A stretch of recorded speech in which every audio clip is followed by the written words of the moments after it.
Today we're nerding out on all aspects of content marketing, from repurposing to the equipment that you need to use to the implications of AI, the psychology and mindset of being on video, what platforms to use, when to post, where to post, how to get your content ideas, in a conversation that I had with Dave Polikoff on the Brand Science podcast. Let's dive in. You'll get the content that won't get replicated because it's authentic to you as a personal brand, and you won't have that experience where it takes 5 hours and you feel like you didn't get one of the takes right. That's Aaron Whitnish, aka the Video Content King. Aaron is the managing director of Content Only, a video marketing agency helping personal brands like you and I create 30 days worth of content in only 90 minutes per month. And that's what today's episode is all about. How busy entrepreneurs can go from feeling overwhelmed and being behind on their content calendars to being flush with ready to publish content their audience will love. On this episode, we'll learn how to find client-attracting topics your audience wants to hear you talk about. In the space of 30 seconds, you can get your content ideas that your target market are typing into Google and know exactly what you can start talking about. Tips and tricks on how to look and sound your best on camera. Think about what you need to feel good and give yourself that little warm-up, a little bit of runway before you get started with the other person that you're talking to, and you'll probably find you relax into it, and 15 minutes into the conversation, you'll forget it's been recorded and you'll just be having a great chat. And how being a guest on someone else's podcast can help you generate content and exposure for your personal brand. Podcast guest appearances is steroids for your personal brand because you're getting exposed to an audience you didn't have to build. So let's learn all about how to grow our personal brands through video together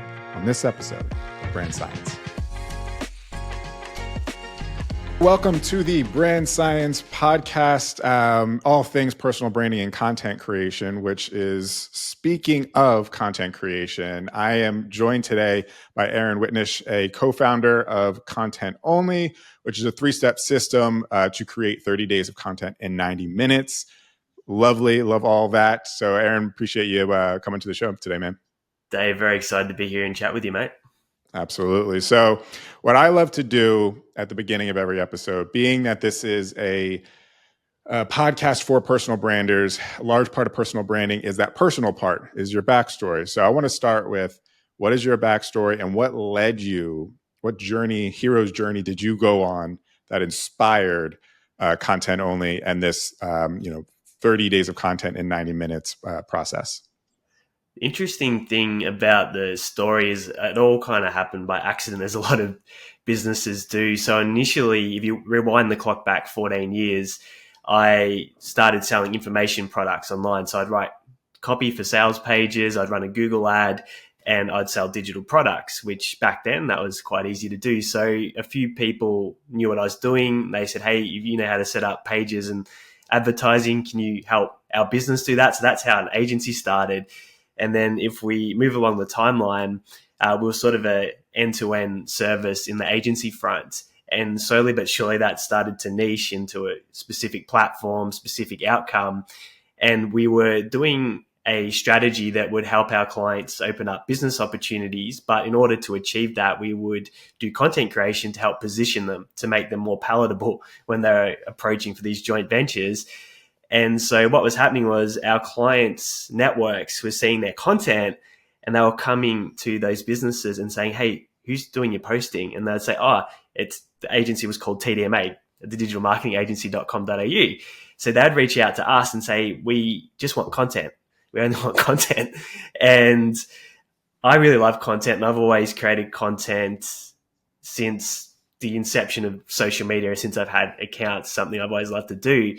So it was a product that was always in the back of my mind, and Content Only started so we could have a service that just focused on content creation and didn't cross-pollinate or interfere with what we were doing with our more established agency. So it kind of happened by accident. We had, I think, 4 clients that were pre-sold and ready to go before we even launched the business. So we were able to build it with revenue from day one rather than self-funding the company. So it kind of happened by accident, but it's now where I spend 95% of my business time, and I just love creating content for business owners, personal brands, and people in that space.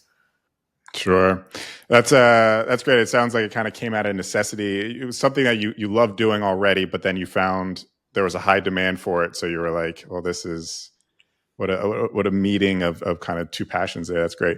And so, you mentioned kind of this this process for creating content. This is like a huge problem with people who want to get into personal branding is they don't know where to start because this Herculean task of creating content, tools, content ideation, how to show up on camera, what camera do I use and how do I edit content and all that kind of stuff. It just feels like an elephant. And they say the best way to kind of eat an elephant is one bite at a time. So help us eat this elephant one bite at a time. Walk us through what's this process for creating 30 days of content in 90 minutes? Because this is another thing too, is what we hear all the time from our clients is, I have a full-time job. Like I'm a realtor. I'm always out there selling houses. I have an agency to run, right? So time is of the essence with business executives and such. So this 90 days is a pretty sexy number. Or I'm sorry, 90 days, 90 minutes is a pretty sexy number for those who want to create content. So help us understand kind of what that process is and where that 90 minutes is put towards. If you're a professional, building your personal brand is one of the best things you can do while you're in a career, because if you can stand out in your industry and in your marketplace, the opportunities that come your way, and if you wanted to go out into business or monetize as a personal brand, you create that opportunity. So knowing what your specialization is a really good place to start. And don't feel bad if you're not sure, because you can just start creating content talking about the things that you want to talk about and let it take shape. But if you know who your audience is and what your specialization is, the first step is going, okay, who am I creating content for? And that's a really important question, because a lot of people try to entertain and create content to get likes, clicks, engagement. But in a business sense, that's not the right strategy. In an entertainment sense, if you're an entertainer, that's a great strategy. So it just depends where you're sitting. So then you go, okay, which platform is that audience on or spending the most of their time and consuming their content on? So you can start to simplify it a little bit. Okay, I'm creating content for this group of people. They're on this platform. Let's say it's LinkedIn as an example. And what time of the day are they consuming this content? And you're like, oh, it's in the mornings on their commute to work, or in the evenings after the workday's done. And you can work out your content strategy very, very quickly with those simple questions: where I'm going to post it, what time I'm going to post it, who am I posting it for. The next part where everyone gets stuck is, well, what do I post now? And the first step in the 30 days in 90 minutes content creation system is, we call it research. So there's research, record, repurpose. And the easiest thing to do is you take a keyword from your niche. So let's say you're a real estate agent or a realtor, and you might take a keyword like the property market, and you go to Google and you type that in, you press enter, and you scroll down. There's a people also ask section on Google, and it'll just have questions and queries that people are typing in, looking for that content, looking for that information. And if you keep clicking down, it'll just keep giving you question after question after question. So in the space of 30 seconds, you can get your content ideas that your target market are typing into Google, and know exactly what you can start talking about without overthinking, without getting overwhelmed, without running out of ideas. So that's step one. I think that solves a big problem for a lot of people. And I want to emphasize this point too, because I think we get a little too in our heads with what we think needs to be our topic for our piece, that it needs to be this topic that's never been talked about before, and this original thought with this hot take, and that's the only thing that's going to get engagement, or be relevant for our client. But the thing is, with content creation, really, like the 101 content, the frequently asked question content, is typically the stuff we see is the most needed. And yes, there's time and place for like the hot takes, and if there's some news that's coming out and you want to kind of add your perspective to it, but don't overthink it. It sounds like it's kind of the first step is just like go to where people are already asking these questions and seeing what the most asked questions are, and just start there. Especially because starting content creation is difficult. So like the lowering the barrier to entry with just figuring out what to talk about is probably the most ideal thing for personal brands. But you're saying like just go to Google and see what people are already searching.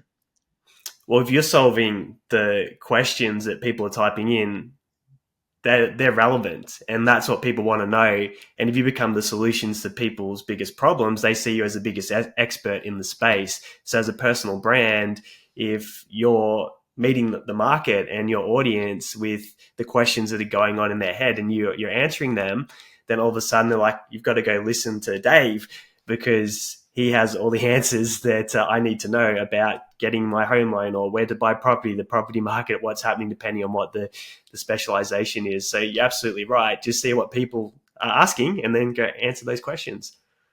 Yeah, and that's kind of the trick too, right? Is when you show up answering the questions that most people have, it gives this concept of like, wow, he really knows, he's really inside my head. You know, he knows what I'm thinking, he knows my problems. And you know, that when people think, oh wow, this person knows my problems inside and out, they're going to assume he knows the solution, or they know the solution too. So you know, if you're too everywhere with your strategy and you're kind of talking, you know, and whatever the latest trend is or whatever, you know, you're sometimes not speaking your audience's language. That's really great. So first one is research. One area you mentioned, okay, is Google, going to Google and finding what the most asked questions are. Is there any other places that people can go to find kind of their topic muse, if you will?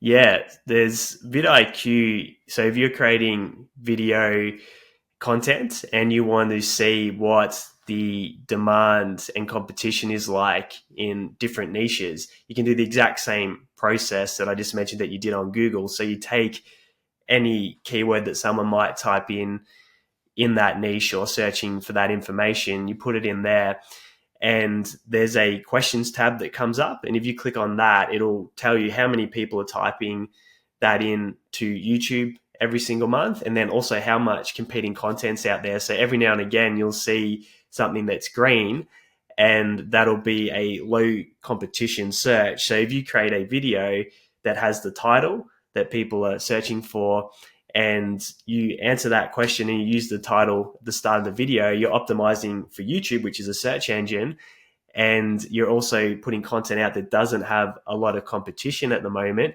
which can help you get that 24/7 real estate when people keep looking for that online, which can give you a 24/7 asset that keeps getting attention and viewership and driving people towards your personal brand.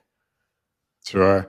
Yeah, I love the concept of like this 24/7 asset, because what we like to say is, you know, content is like your little mini sales soldiers out there that are always selling for you, no matter, yeah, what you said, 24/7. You know, for example, you're in Australia, I'm in Philadelphia, very different time zones. So we have to sleep sometime, but our content doesn't sleep. That's always Right. selling for us. So, you know, no matter when, what time of day, you know, you always have a piece of you out there kind of pitching and selling your service. I love that. So first step is research. Now you said second step is to actually record. Yeah. So the easiest way to do this, content creation's hard. If you set up a camera and you go, I've got to film videos, and you're staring down the camera, you get awkward, you get unnatural, and it's usually take after take after take, and you still don't feel like you've got it. So what you do is, from those questions that you get from your research step, you compile a list of, say, 12 each month, and then you get a colleague, you get a client, you get a friend, someone that you have great rapport with, and all you're going to do is jump on a platform like Google Meet or Zoom, and they're just going to chat to you. So they got the questions. You're going to show up on your iPhone, so you can record it the best format for short form, so you get it in the right dimensions. And they're going to ask you the question. You'll repeat the question to them, and you'll just talk to them and answer the question. And if you go through and do that, you'll find it's such a natural delivery style. You won't be in your head, because you'll just feel like you're talking to a colleague or a friend. You'll forget that you're recording after question 2 or 3. So you get the most authentic style. And because it doesn't matter if you mess up or you need to do a double take or you want to add more, because that gets sorted out in step number 3, repurposing, you'll get the content that won't get replicated because it's authentic to you as a personal brand, and you won't have that experience where it takes 5 hours and you feel like you didn't get one of the takes right. So Been that's been there. Yeah, that's been a transformation. And that came about with a conversation I was having with one of my clients who was a bricklayer, and he said he wanted to do some videos. And we were on Zoom at the time. I said, well, I'm just going to start asking you questions, mate. Let's just talk. And we hit record, asked him questions. He answered them. We finished the conversation. I gave it to my editing team, and then they gave me back 12 clips that we could use on social media from a spontaneous 20-minute conversation. And I was like, that's exactly how content needs to be created to keep it original, authentic, and on brand for Right. people. Right. Yeah, it's the kind of motto we go with is, everything is content. And so in this case, it's a little bit more like, hey, we're going to set up a time and place and list of questions that we're going to ask you. So it's a little bit more prepared. But in your case, it sounds like even it can sometimes be impromptu. Like if you are just having a business meeting, everything's remote nowadays. So we're always, at our desk, at our house, Zooming. And so you just got to press or Google Meet. So in those cases, if you guys are, if you're with a business partner or your team, and it sounds like if you're just kind of in a zone where you're like, wow, this is actually a really good conversation, just press record. And that can end up being some impromptu content as well, right? So I guess it could be, one could be, let's set up time and place, because that way you're getting it for the week or for the month. But as long as you're just recording or you're just in some sort of Zoom or Google Meet, it sounds like you could still probably get some good content that way too. Definitely spontaneous works really well because then it really is off the cuff and most natural. Right. The difference is with step one is you're answering questions, the marketplace and your niche is searching for. So you're creating that relevant content that is solving their problems. Option number two is great if you really want to just have fun. If you've got someone that you have a really good energy and you have great chats about your market, then you can do that and not even have to go to the research step and just start with a fun, easy, relaxed conversation and show up and record it. Very simple. Yeah. And so I want to spend some time on this step too, because actually pressing record is a pretty nerve-wracking thing for people who've never been on camera before. And I know you mentioned having these types of conversations where it is a conversation versus you alone in your apartment and like going up, pressing record, walking back, and like doing a talking head video is kind of a different vibe. How can people kind of prepare either mentally or with equipment or scenery to help them show up their best on video, where it is authentic, where they're not overthinking it, and they can present their best version of themselves, and also the best iteration of a response? Should they be prepping for their responses? Should it be off the cuff? Is that most naturally? Kind of what are best practices for just showing up on camera? Well, first of all, is being in a space where you feel good about being on camera. So you're wearing what you'd wear for work and you feel good in those clothes. Using your iPhone, you're going to get pretty good, or a smartphone, you're going to get pretty good quality video. So you should look pretty sharp on that. Using a backdrop or a space that you like being in that environment, that's all going to help you feel good about the end product and what's going to come out in the recording. We have clients that show up to the sessions and they don't prepare. We have the questions. We have others that are meticulous that prepare a lot. And so I think it's how you feel confident. So if you're someone that's a natural communicator, you're probably going to be fine just showing up and jumping into the questions and talking. If you're someone that likes to prepare, I would say do that. So stick to your strengths, because if you need that for the confidence, you need to review, have a couple of dot points that you've taken in advance, and that's just going to help you deliver the way that serves you best. I would say also have a warm up, like have 10 minutes of chatting before you dive into the content, because that relaxes you into the process and you'll already have the energy because there's another person on the other side of the conversation. You've leaned into that. You'll feel good. It'll already be flowing, and just give yourself that freedom and flexibility for it to not go well and to feel unnatural, to feel awkward, permission to stuff up. Because in step 3, you'll see it doesn't actually matter if you do mess up, if you lose track, if you you say all the time, because that's where it gets ironed out. So I think just think about what you need to feel good and give yourself that little warm up, a little bit of runway before you get started with the other person that you're talking to. And you'll probably find you relax into it, and 15 minutes into the conversation, you'll forget it's been recorded and you'll just be having a great chat. Yeah. I mean, in full transparency, I get, the pre-stage jitters every time I do a podcast, right? Like, and it's funny because I'm just the host. I mean, I won't say just the host, but like, the eyes are typically on the guests to kind of show up, but I still feel this pressure to do it. And so, before this podcast, we had a few minutes of kind of a warm up, and I do that for the guests, but I largely do it for myself so that I can get the warm up myself and feel comfortable being able to talk into a camera and show up. So totally get that. One thing I know is somewhat of a kind of a debate, if maybe that's the wrong word to use, but a discussion, is the idea of scripting versus kind of off the cuff and the pros and cons of each. Do you have clients that prefer to, well, I know this is more of a conversation, but is there ever kind of a point where they're like, you know what, I really need this to be scripted out word for word, and I'll just read that?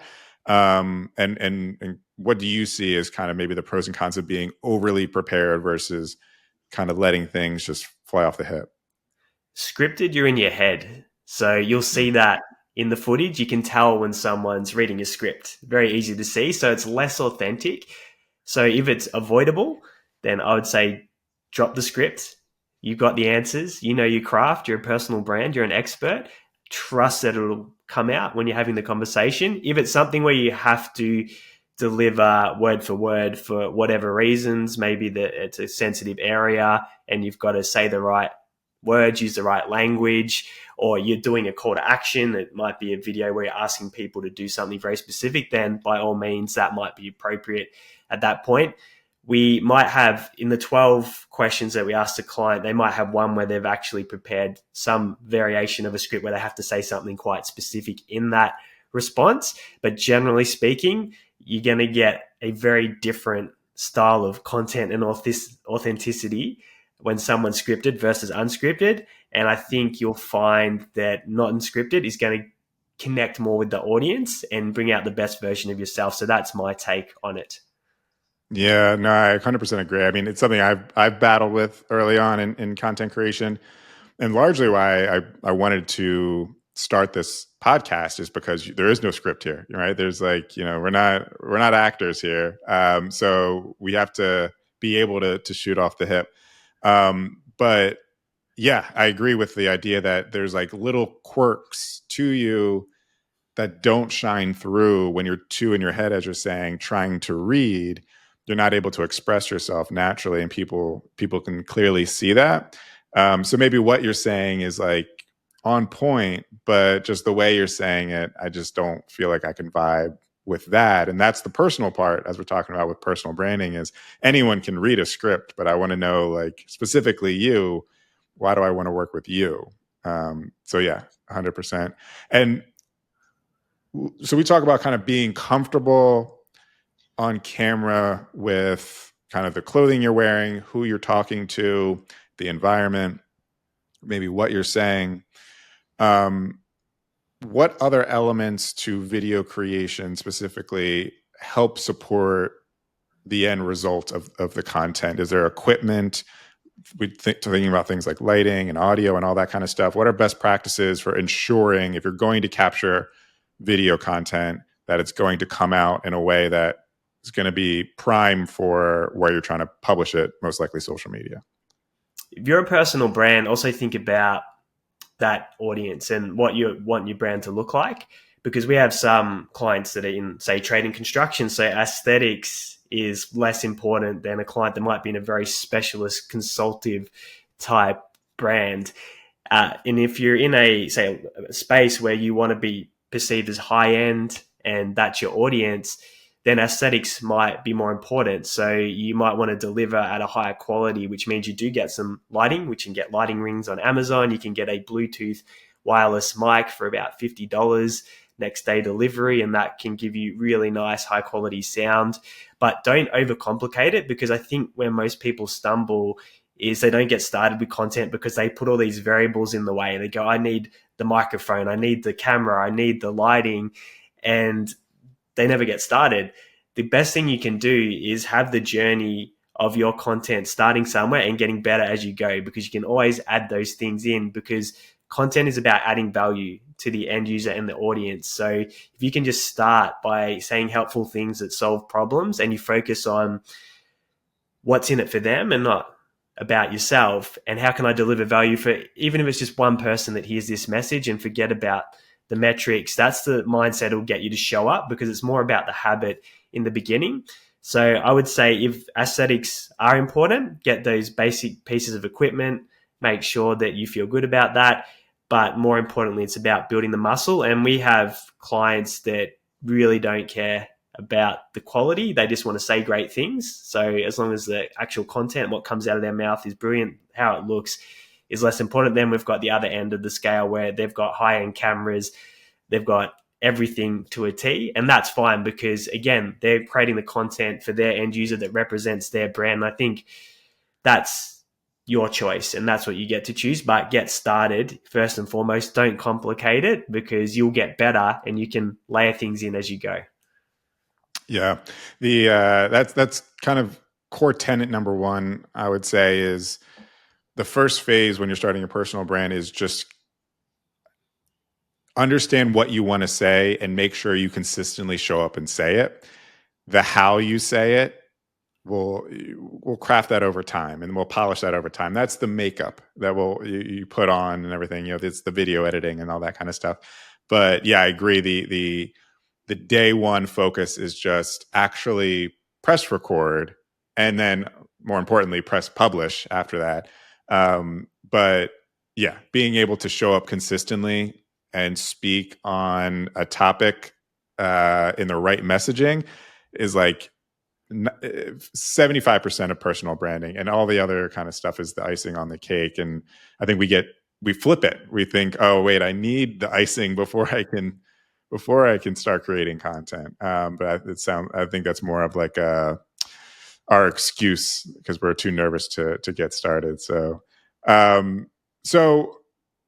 it sounds like kind of a lot of the content that is you would be able to create with this system is a lot of like talking head videos with kind of thought leadership ideas, FAQs, misconceptions, things like that. And you're able to create 30 days worth of that content to publish. Is there, on the back half of that, when you actually when you're publishing this content, obviously the goal is, we're not looking at kind of fluff metrics like views and likes and all that kind of stuff, right? We're looking more so, am I impacting my audience in a positive way? And ideally, at the end of the day, that translates into some sort of ROI for me, because that's kind of why I'm here too, is I do have a business to run and I'm trying to attract clients. So if I see clients go up, that's one indicator that I'm being successful. Is there a certain type of content that you feel translates the most into that type of result? For example, you can be publishing content for the sake of attracting eyeballs, but then at the same time, you still you need to convert those eyeballs into clients. So how do you think about that in terms of like, okay, it's not just showing up and talking about FAQs, you still need to turn eyeballs into clients, and that still takes a different style of content. So is that an arena that you play in as well? Depth is the most important aspect if you've got a business component to what you're trying to achieve. So the more narrow you go, the more specialist you are, the easier it becomes to monetize, because you're solving more specific problems, and people will usually pay more money for bigger problems to be solved. So some ways, the narrower you go, the less you get the vanity metrics, because there's a smaller pool, a smaller audience, but the more money you make because you're specializing. And I think that's really key to understand. And one pivot that we've noticed has a massive impact on the business side when you're creating content is something we call the one URL rule. And this is where you can send all your traffic from your content to one place. And you could just say, go check out the link in my bio as an example. So in our business, we have the 30 days in 90 minutes content creation system. which we give away for free at contentonly.au. So by having that in our bio on all our social media profiles, when we come on podcasts like this and we say that, if we want to put it as a call to action in the content, we can just keep sending traffic to the one place. Now, we've become known very quickly for the 30 days in 90 minutes content creation system. So if you as a personal brand go, okay, what's my system, or what's the outcome that I can deliver? And you can put that into a sentence, like the 30 days in 90 minutes content creation system. What's your version of that? Very quickly in your industry, in your space, people will start to go, oh, that's Dave who does this. And that helps people come to you for a very specific outcome. And that's where it becomes really easy to get clients, and also them knowing what you do for them. And conversion goes through the roof, getting people that are coming to you that know exactly what you can do for them makes life so much easier in a marketing sense. You're not filtering through all these leads that don't really quite know how you can help them. So you spend a lot of time with people that are unsure and they're not 100% certain you're the right fit. People are like, okay, this is exactly what you do. So if you can come up with your version of that, and you can have a place where you can send any organic traffic in your bio, in your content from your profiles, you'll find that just showing up and doing content consistently will actually drive a lot of business opportunities your way. And I think that's been a really important shift for people that are going down the road of producing content. So do you think, is it best to kind of pepper in some calls to actions within your videos itself, or should you keep it more so thought leadership, value driven, and then if they're interested, they'll swipe off into your profile, stumble upon your link, and go, "Ooh, okay, there's some free lead magnet. Let me opt into that." Which is there a preference there?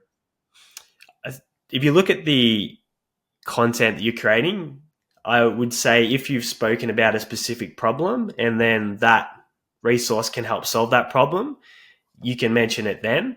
But I think if it's not quite a fit, then you just add the value, because people, if they're sitting there, they're retained and they've watched you for 40 seconds, they might go look at your profile. And then if it's sitting there, they go, oh, look at that resource. So I'm not a big advocate of CTA call to action, send people to the leads magnets and all that sort of thing, but strategically using it where it's a fit or appropriate. Let's say you've talked about it and saying in the text, PS, we've got it, go to the bio or whatever and download it, or having it in the comment section below. That can be a really simple way to get some hands up and to drive some opportunities for your business. But if you look at my content, for example, I very rarely tell people to go to the website. It might be 1 in 10 pieces of content that I do that. So it's probably an 80-20 is probably how I look at it with our clients as well. We might have 20% of posts that direct them to do something, 80% are just value, delivering information that's going to educate the end audience, make their life better, and build that relationship, build the expertise, build the positioning. And then I'm sure when that person gets curious or the time's right, that's when they'll start exploring and go have a look and find a way to potentially get further help from there. Mm-hmm.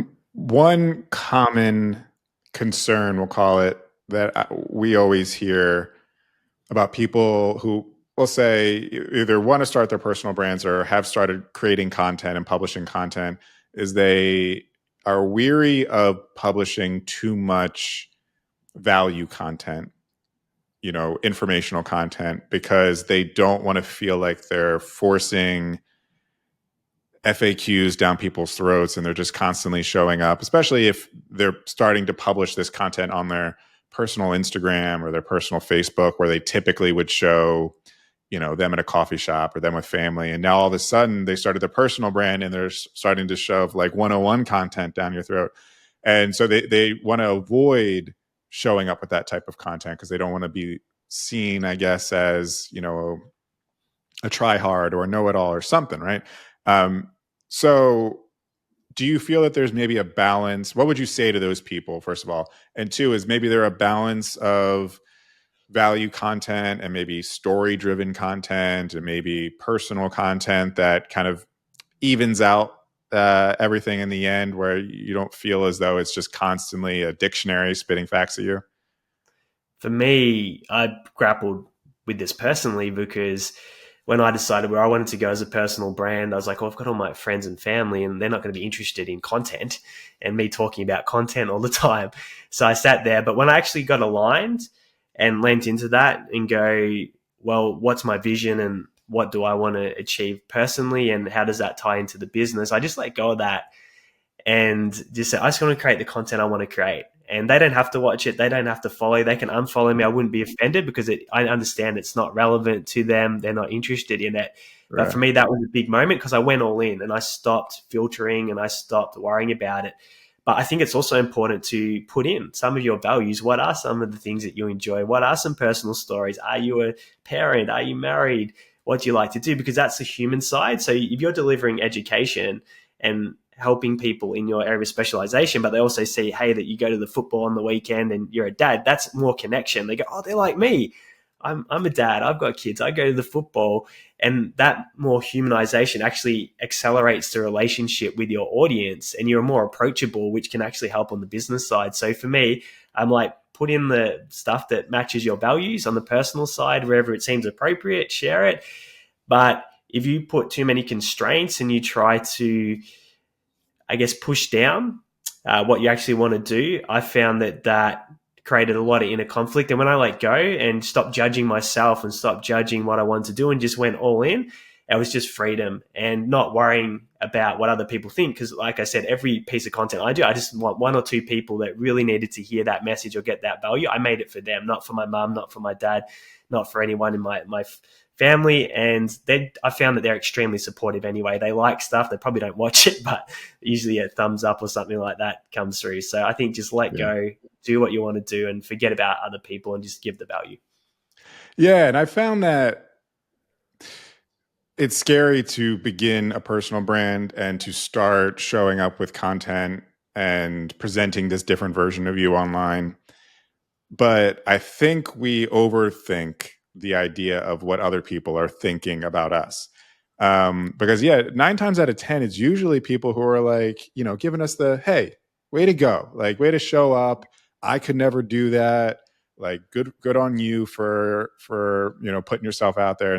So, as long as you're doing it in a genuine, like, authentic way, there's really no reason anyone should have an issue with it. In fact, most of my experience through my personal brand journey has been like, I'm motivating other people to be like, maybe I should do that too. So yeah, by you not showing up, almost you're doing your audience and family and friends like a disservice, because you actually do end up becoming more of like a motivational muse than the opposite of what you think, in terms of like people are kind of snickering behind closed doors.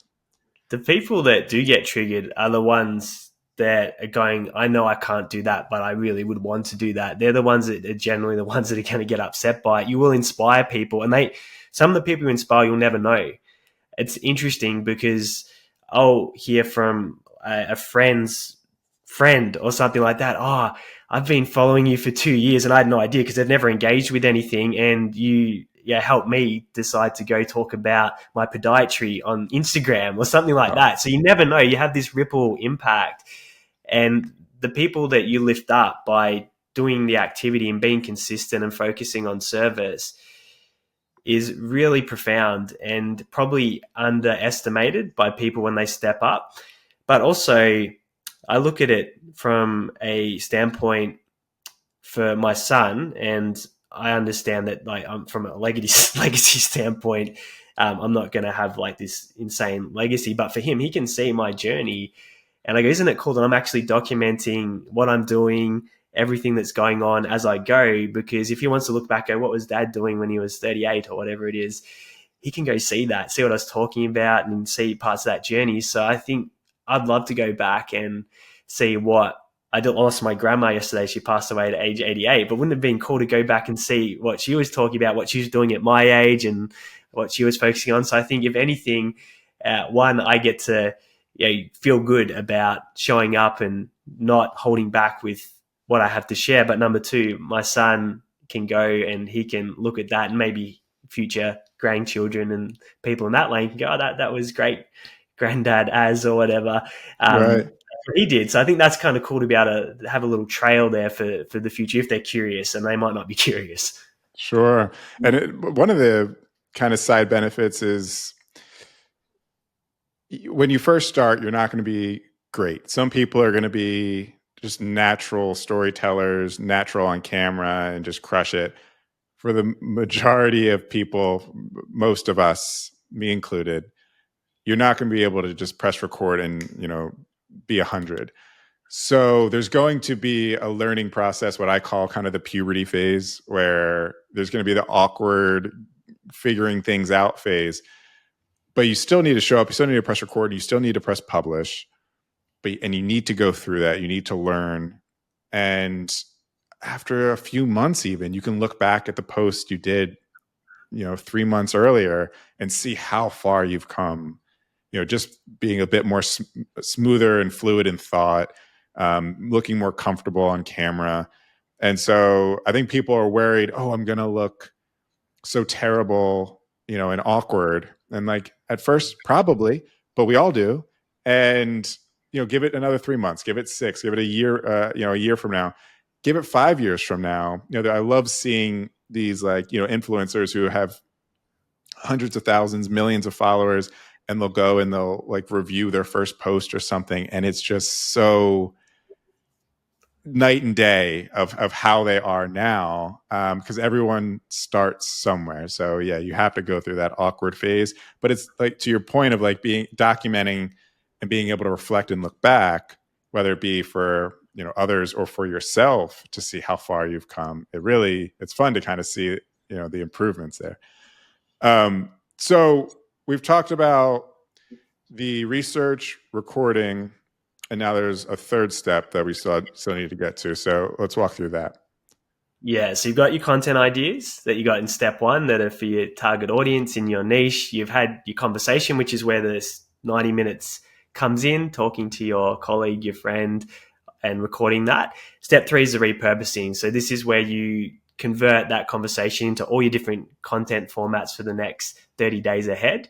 So depending on where you're at, if you're bootstrapping, you're new to a personal brand, there are tools like Opus Clip that will take that conversation and churn it into videos for you with AI in about 10 to 15 minutes. And you just have to go through and edit the captions. The challenge is it won't necessarily cut the content that you want. It just intuitively cuts it and gives it to you. But it can be a really good place to start if you don't have access to editors and you don't have capital to invest in this. And you can take the transcription of your video, you can take the video, to rev.com, and you can get a transcription of that. And so then you've got the text, and then you can use tools to get that rewritten into your written content.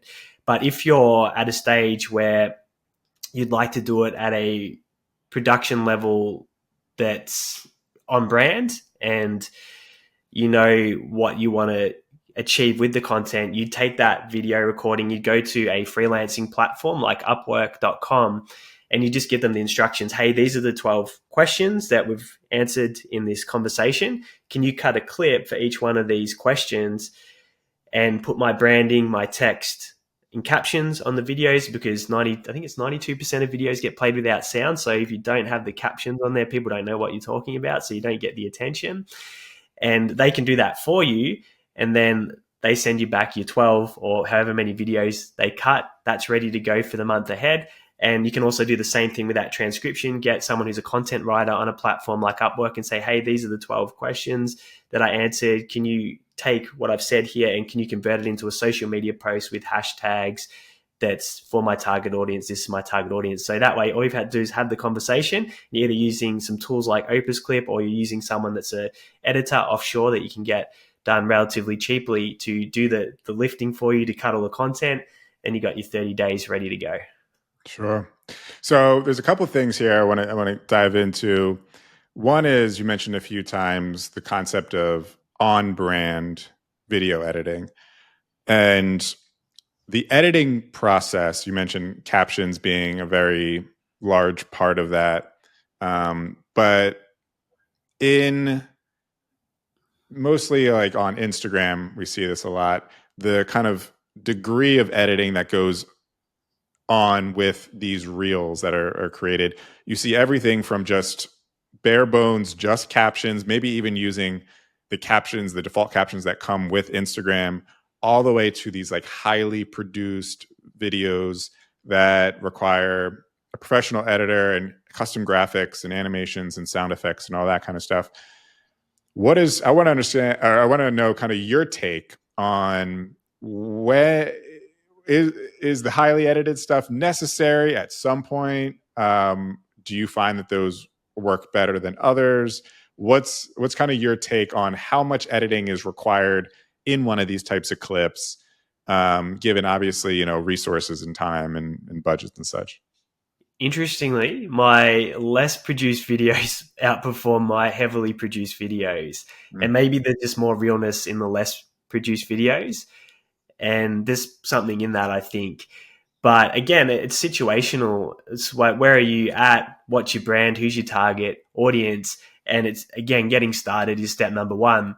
I'd say if you can just start with some basic, if you're not sure what your branding looks like and you haven't got to that phase, just start with some nice white captures. And it could just be the Instagram captions themselves to get going. You can just have someone cut the clips up for you and then add them in, and that can be a really simple place to start. So I think it's about removing the barriers to entry and having the path of least resistance so you get in the game. And then as your business grows, as your resources grow, as your income grows, you go, okay, now I can reinvest or repurpose this into the next level that I might want, which might be a little bit of B-roll or a little bit of production. So I personally, I don't. If you look at my more recent reels that I post myself, it's just captions. I went to the stage where I did the B-roll, I did all the emojis. I just like nice, clean captions at this point, and a lot of my clients do too.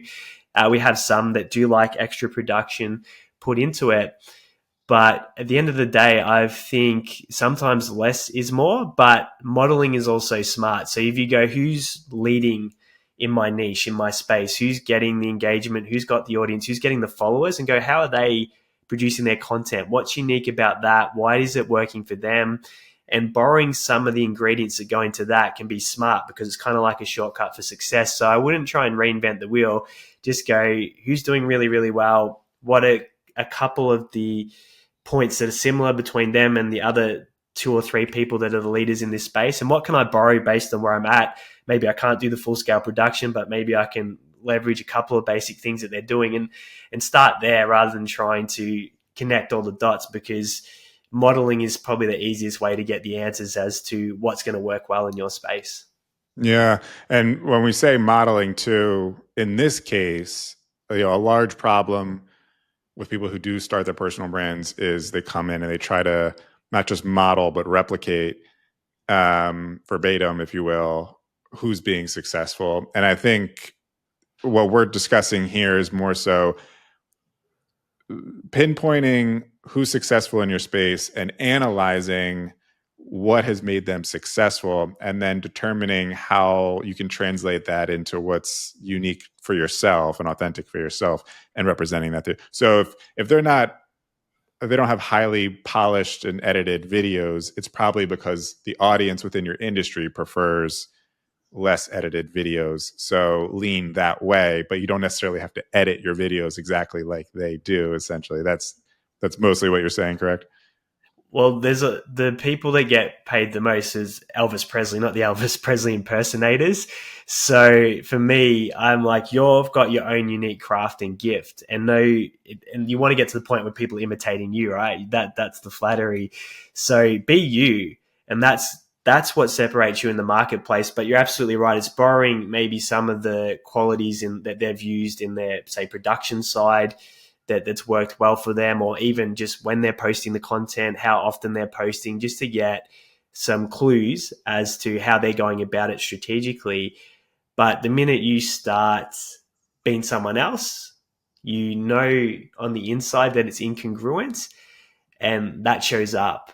And I think for the average person, that can cause some pain when they go down that route. And I understand too, because you get excited, you hear something from someone that's famous, or they're an influencer, they have a great idea, and you like want to share it with other people because it's really cool information. And that's okay too if you do that. But credit source, say, hey, I heard this, it was so good, I got it from Dave.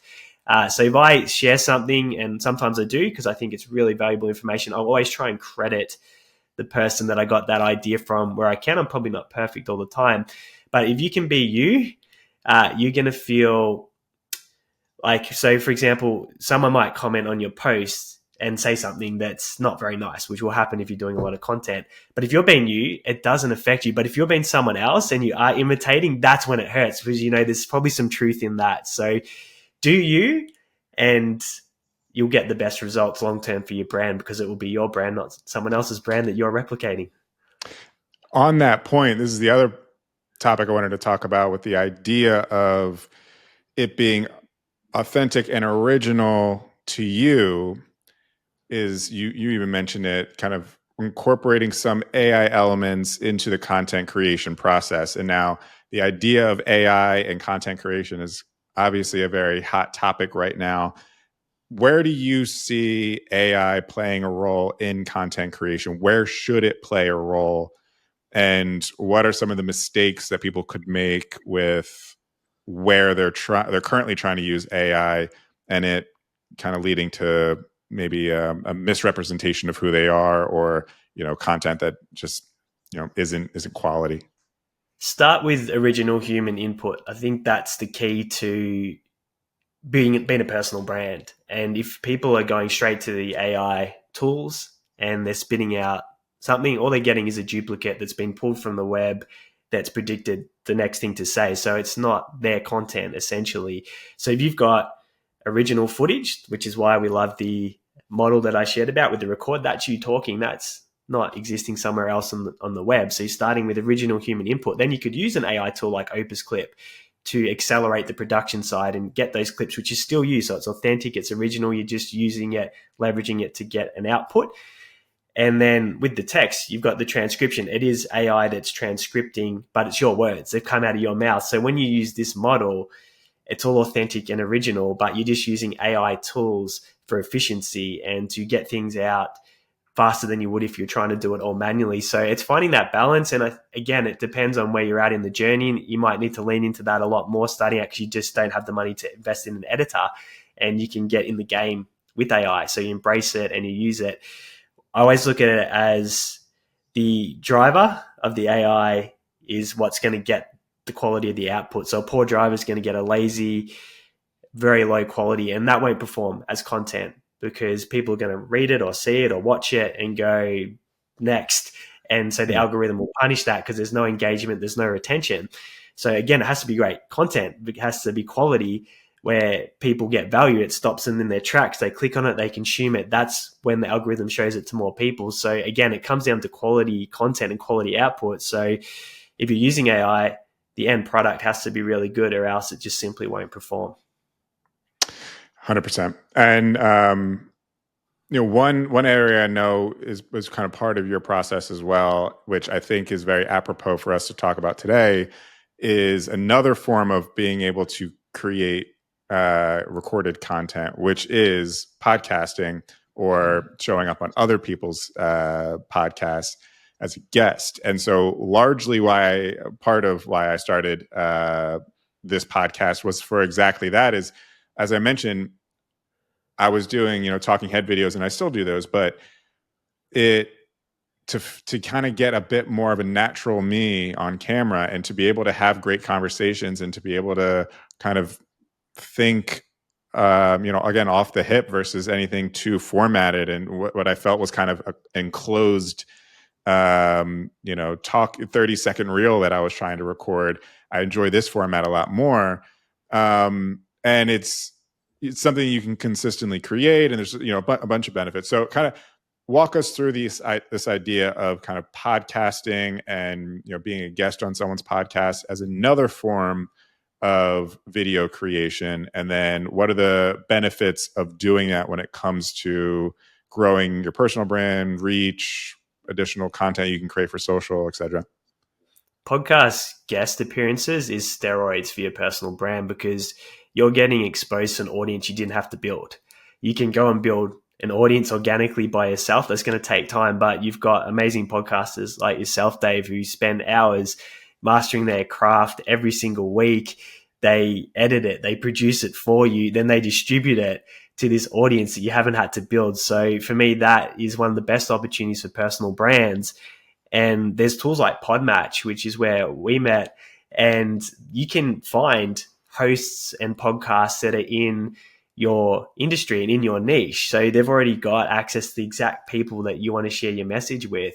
So you can show up, have a relaxed conversation, and then the host goes and does all the heavy lifting in the background and then promotes you and puts you out to this large audience. So for me, as a personal brand, there's no better strategy. And then a lot of hosts too will share the assets with you. Go, here's the video file, here's parts that we've cut, and then you can get content generated for you from those efforts as well. So if there's been one thing that's really accelerated our agency this year, it has been podcast guest appearances. I have my own podcast, but I got to do all the work. I've got to build the audience. I've got to do everything involved. I've got to pay for the production and all the moving parts there. But when I get on someone else's show, it's a dream for me because I just get to talk to Dave and then I jump off and his team goes and does everything else. So it's a lot of work too. Yeah, I mean, and the upside is for Dave is I'll go push it across my network, so he gets to get new listeners into his show, he gets that reach and exposure. So there's not like there's nothing, and if it's a good conversation, it's quality for the listeners. So it does go two ways. But if you're a personal brand, the positioning and dynamics of being interviewed as a guest on a podcast is really powerful. People assume if you're being interviewed that you're an authority and you haven't had to convince anyone of that, and you get edified by the host. So I'd say if you're a personal brand, check out Podmatch and start getting on podcasts, because that's really going to accelerate where your personal brand goes in the next 12 months.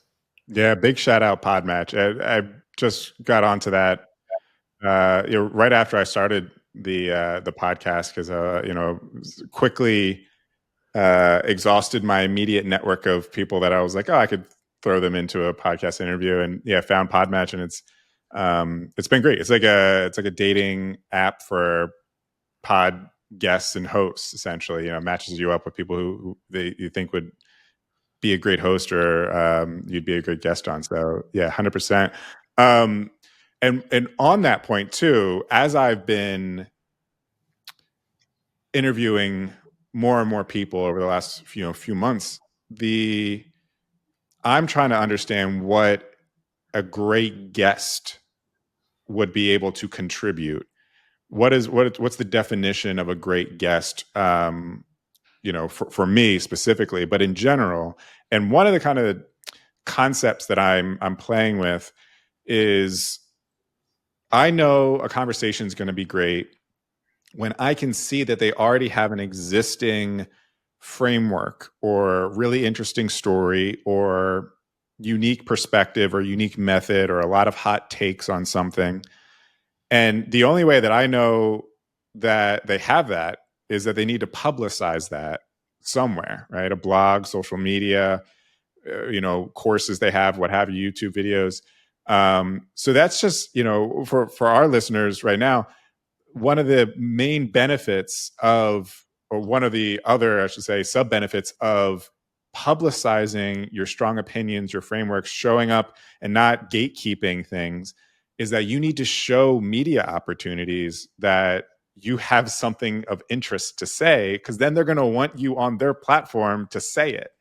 That's how they get views, is because they're kind of like borrowing your fun tidbits and your boilerplate remarks that they can spin into really engaging content. So show up and say it. Don't be afraid to say it, because it's actually going to open doors for you. But what's been your experience, I guess, so far in terms of you're not just a guest on podcasts, but you're also you host one. Where do you think people should start? I mean, we both know what it takes to run a podcast, and I would never advise someone day one to start a podcast. How would you advise someone who would want to start being a guest on someone's podcast, besides using Podmatch? What are some things they need to think about before going into starting to be a guest? You need content out there, because the first thing the host is going to do, if they've got any level of established podcast, is go have a look. Is this someone that would be a good guest and can add value to your show? And if there's nothing they can find that ticks that box, they're simply not going to put you on. So build a profile and build a portfolio of content to get started. And what's helpful for myself is having the 30 days in 90 minutes content creation system, because that can be the foundation of coming on and doing an episode as a guest. So what is it that you can talk about? What's that in elevator pitch or that one sentence that you can contribute to a show. So coming up with your hook, something that would be really valuable to an audience and a host to put you on, but then having a feed on different platforms or your primary platform that actually showcases some of your expertise and you on video talking about it. And the great thing is once you do get on a couple of episodes, you can add those links of those interviews to your profile. You can, if you're on Podmatch, you can add that to where the host can have a look at that and they can see your style, see how you deliver, and that can help you get a check mark to come onto a show that you might not have got a shot at if you didn't have those assets in place. So start creating content, because if you don't and you've got nothing to give certainty to the host, they're not going to put you on their show. Yeah. And I mean, I haven't faced this yet because everyone that I've had on my shows has had a very good, we'll say, had good charisma and was comfortable in front of the camera and could hold a conversation. I do think that is important skills to have to help support a quality show is, practicing those skills, being able to hold conversations, being able to answer questions and have good, being good at being able to really provide a thorough answer to a question. And not many people are, again, out of the box good with that. So I would say probably too, hone in on some of those skills, but, because you can be, and you actually mentioned this as well. Some of you may have heard this before on other episodes, but I do this questionnaire that I send to all my guests, and one of the things I always ask is, what's a little tidbit about you that people wouldn't know? And you mentioned that you're actually introverted, and social media sometimes kind of rubs you the wrong way, or you kind of are, put off by it a little bit. And how have you been able, because I can sense great charisma from you and you're able to, speak fluently on things and you seem comfortable in front of the camera. What was that journey for you? Because, usually introversion maybe sometimes means a little bit more quiet, less spoken, if you will. What was the journey for you to be an introvert, but be able to be kind of natural on camera and be able to be a guest on a podcast and still show up in a way that's going to, be engaging for people? I remember Travis Jones, who's a fit pro business owner down here, used the term ambivert. So if you went into an event or a room, you'd mistakenly think that I'm extroverted because I can do those situations, but I love my own company. I love my own space. Nothing makes me happier than being on my own. And I do get social anxiety in large crowds, but people naturally think that I'm extroverted because I can get on stage, I can do podcasting. So it's a very interesting dynamic. But with doing it, it's like going to the gym. You start lifting weights. If you keep doing it, you start to build a muscle and you get stronger, you get better. The content, speaking, it's exactly the same. Like you were saying earlier, when you first show up, it's terrible. And you go back to anyone that's built something now, look at their first videos, you'll see perfect examples of that. Mine's terrible. My content, I don't watch it because I know that I'll get in my head about it. Mm-hmm. But for me, it's coming from a place of service. So it's not about me. It's for the other person. I want to add value and do it for them. And on the social media front, I actually don't like it. I think for so many reasons, it causes a lot of pain for a lot of people. Comparison. I think you get a lot of fake news, things that are untrue, that causes fear and scarcity. And I think if there wasn't a place for it in what I do professionally, then I probably wouldn't have it at all. It just happens that it's a little bit hypocritical given that our business is around content. But the way I look at it is we get to make the news feeds a better place. So we create content that adds value, makes people's lives better, as opposed to puts them in a place of fear or misleads them or makes them compare themselves to someone else and have expectations that are not a great fit for their happiness. So yeah, it's a bit paradoxical. But by getting on the field, doing the reps, I've become very comfortable talking, being on stage, being in rooms, being around other people. But I crave that solidarity. I crave being on my own, and I try to lap that up when I get the opportunity to do it. Yeah, that's so funny. I definitely feel that 100%. In fact, right before this podcast, there was a business networking expo at a club about a couple blocks from here. And I bought the ticket and I had all these plans to like go and just mingle with everyone. And I went in, I actually went, I went in and I did like one lap and I was like, all right, this is too much for me right now. I'm just going to leave. And I just couldn't take it because it's just, sometimes these big events can be a little bit overwhelming, too much stimulus at once. And I'm like, all right, I'll go back to my social connections here. That's me too. Yeah. Well, Aaron, this has been awesome. I think in summation, the core thing that we learned today is that we need to get out of our heads a bit when it comes to thinking that we need the lights and the perfect camera and all this to get started. And really, we need to start with just the level 100 stuff. And we know where to find that, as you mentioned, is just go to Google and find what people already want to know and just talk on that, right? Don't overthink it. And then, pressing record is one of the most critical things, but also you want to press publish. The idea of how to present yourself on camera so you're being most authentic and comfortable so you can get that best content, and then how to spin that content into even more content. In fact, 30 days worth in just 90 minutes. So I think our audience has a good takeaway here to hopefully if there's just one listener out there who hasn't created one piece of content right now. In fact, what would you say to that one listener that hasn't posted anything yet, but after this episode, what's the one call to action you give that listener? Pull out your iPhone, hit record, and post something. Step one, always the hardest. And that could be the post, just saying this is something that I genuinely am terrified to do. And that's so vulnerable and it's so real and it's so authentic, and so many other people will be watching that going, I'm so afraid to do that too.